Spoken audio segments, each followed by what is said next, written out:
नमस्ते, मैं संजय सुमन आप तमाम दर्शकों एवं छात्रों का हार्दिक अभिनंदन एवं स्वागत करता हूं। आज मैं बुद्धि एव उत्तमा जो कक्षा 7 का पाठ 7 है इसके अभ्यास प्रश्न उत्तर को लेकर के उपस्थित हूं। तो चलिए शुरुआत करते हैं।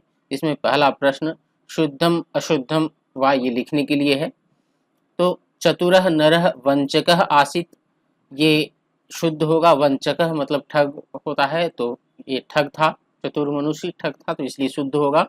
वंचकः नगरे वसति स्म, ठग नगर में रहता था, ये भी शुद्ध है। बालकः मूर्खः आसीत्, बालक मूर्ख था, ये असत्य है, इसलिए अशुद्धम। बालकः वंचकस्य पराजयम अकरोत्, ये भी शुद्ध है क्योंकि बालक ने ठग को पराजित कर दिया था। जनाः वंचकाय 1,000 स्वर्ण मुद्राः दत्त्वा गच्छन्ति स्म, ये अशुद्ध है क्योंकि 500 सोने की मुद्राएं दे करके जाते थे। यहाँ 1,000 मतलब 1,000 होता है। बुद्धि एव उत्तमा अस्ति, ये भी कथन शुद्ध है। आगे बढ़ते हैं। कोष्टकात् उचितम पदम चित्वा रिक्त स्थानानि पूरयन्तु, कोष्टक से उचित शब्द को चुनकर रिक्त स्थान को पूरा करिए। पहला है नरः सर्वत्र डैश अकरोत्, तो यहाँ पर घोषणाम होगा, घोषणा किया, द्वितीय विभक्ति का प्रयोग वाला शब्द होगा यहाँ पर। जनाः डैश लोभेन तस्य गृहम आगच्छन्, तो स्वर्ण पात्रस्य लोभेन, इसमें स्वर्ण पात्रस्य होगा। एकः डैश बालकः एताम वार्ताम श्रुत्वा तस्य समीपे आगच्छत्, तो ये इसमें यहाँ पर बुद्धिमान होगा, चूंकि बुद्धिमान एक वचन है और बुद्धिमन्तः बहुवचन है, और यहाँ पर एकः है तो एक वचन, तो बुद्धिमान होगा इसमें, एकः बुद्धिमान बालकः। फिर जनाः तस्मै डैश स्वर्ण मुद्रा दत्त्वा गच्छन्ति, तो यहाँ पर पंचशतम होगा, लोग उसे 500 सोने की मुद्राएं दे करके जाते थे। जनाः नवीनाम डैश श्रावयितुम नरस्य समीपम आगच्छन्, तो यहाँ पर कथाम होगा, कथाम श्रावयितुम, कथा को सुनाने के लिए, यहाँ पर पंचशतम और यहाँ पर कथाम, कथा को सुनाने के लिए। बढ़ते हैं तीसरा प्रश्न के लिए। मंजूषायाः विपरीतार्थक पदम चित्वा लिखन्तु, विपरीतार्थक मतलब विलोम शब्द, विलोम शब्द चुन करके लिखना है। तो समीपम इसके लिए क्या होगा, यहाँ पर देखिए दूरम दिया हुआ है, तो ये दूरम होगा। विद्यायुक्तः, विद्या से युक्त, विद्या से परिपूर्ण, तो यहाँ पर क्या होगा, विद्याहीनः, विद्यायुक्तः का विलोम शब्द विद्याहीनः। चतुरः इसके लिए विलोम शब्द क्या होगा, तो मूर्खः होगा। दत्त्वा, दत्त्वा मतलब देकर, और गृहीत्वा, गृहीत्वा मतलब लेकर होता है, तो ये गृहीत्वा इसके लिए, दत्त्वा के लिए विलोम शब्द होगा। नवीनाम, नवीनाम मतलब नए, कहा नए को, तो इसका प्राचीनाम होगा, प्राचीन, नवीन और प्राचीन ये दोनों आपस में विलोम शब्द है, इसका षष्ठी विभक्ति में प्रयोग है, तो नवीनाम का प्राचीनाम। स्वीकृत्य, स्वीकृत्य, स्वीकृत्य का क्या होगा, अस्वीकृत्य, यहाँ पर दिया हुआ है अस्वीकृत्य। इसके बाद अगले प्रश्न को देखते हैं। एतेषां प्रश्नानाम उत्तराणि एक पदेन वदन्तु लिखन्तु च, इन प्रश्नों के उत्तर एक पद में बोलिए और लिखिए। कह वंचकः आसीत्, कौन ठग था, तो यहाँ पर क्या होगा, चतुरः नरः, यहाँ पर नरः भी केवल दे सकते हैं, वो भी सही होगा, क्योंकि वहाँ पर मतलब चतुरः नरः दिया हुआ था, तो इसलिए मैंने मिला करके इसे लिख दिया है। जनाः कति स्वर्ण मुद्राः दत्त्वा गच्छन्ति, तो यहाँ पर पंचशतम होगा, पंचशतम स्वर्ण मुद्राः दत्त्वा गच्छन्ति। जनाः कस्य लोभेन नरस्य गृहम आगच्छन्, तो स्वर्ण पात्रस्य, स्वर्ण पात्र सोने के बर्तन के लोभ से। कह बुद्धिमान आसीत्, तो बालकः यहाँ पर होगा, बालकः बुद्धिमान आसीत्।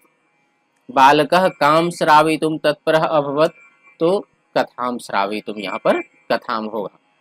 आगे जो है पूर्ण वाक्येन उत्तरत, एतेषां प्रश्नानाम उत्तराणि पूर्ण वाक्येन वदन्तु लिखन्तु च, इन प्रश्नों के उत्तर पूरे वाक्य में बोलिए और लिखिए। नरः किम कृत्वा धन संचयम करोति स्म, मनुष्य क्या कर धन संचय करते थे, तो इसका नरः जनान वंचित्वा, लोगों को ठग कर धन संचयम करोति स्म, धन संचय करते थे।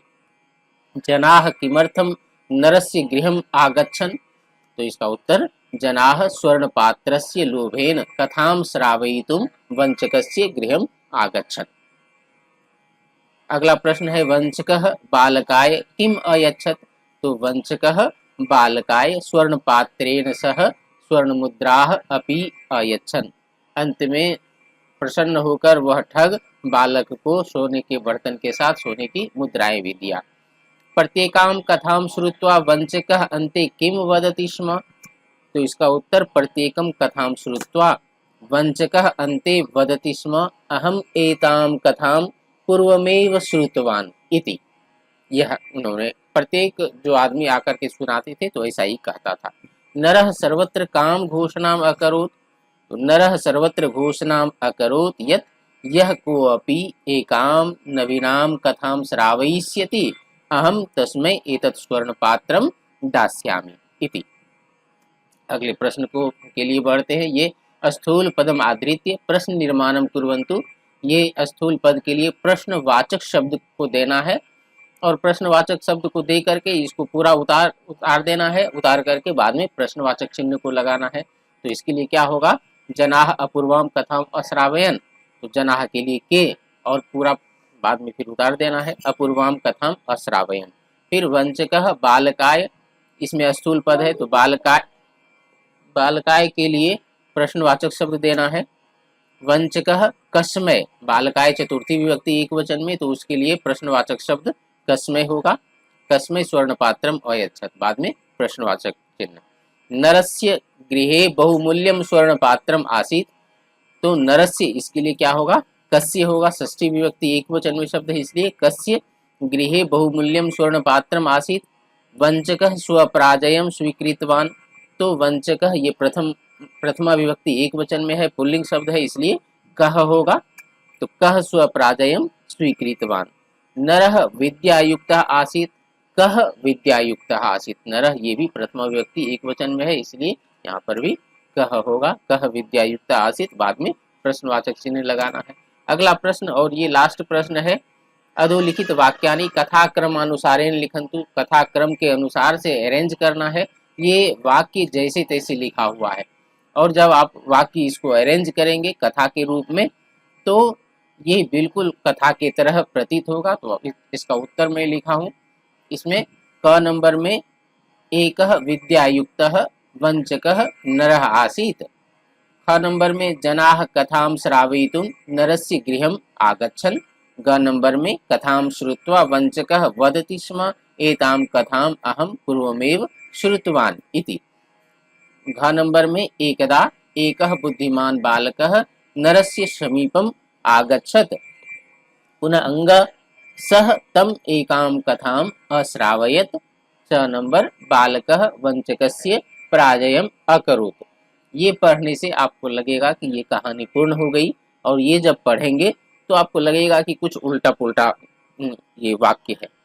आशा है आपको ये वीडियो हमारा समझ में आया होगा।